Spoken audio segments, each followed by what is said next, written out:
The action potential begins when a neuron reaches threshold. When threshold is reached, the sodium channel opens, allowing the positive sodium ions into the cell because the concentration gradient is going down. This causes mass depolarization because of the voltage change. After this is when the membrane potential reaches zero, and the rising phase begins, and the influx of positive ions fires in the action potential. The potassium channel then opens, and this begins the process of repolarization because the concentration gradient is going up, causing it to return to resting membrane potential, making the cell hyperpolarized. Once an action potential has been fired and reaches the axon terminal, it opens to allow calcium to go in the cell.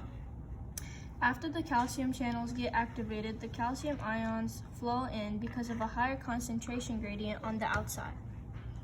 This triggers the vesicles to perform exocytosis, sending the neurotransmitters into the synaptic cleft. When glutamate binds to the receptor, it becomes ionotropic, which means the ions go straight to the membrane, and this opens a channel to let sodium in.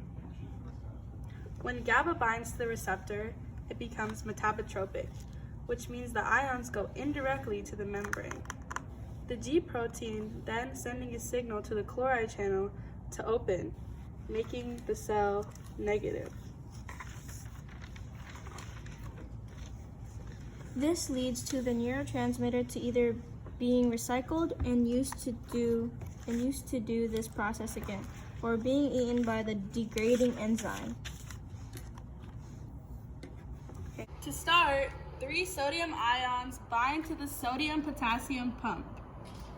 ATP binds onto the pump, then turning into ADP, releasing sodium to the outside.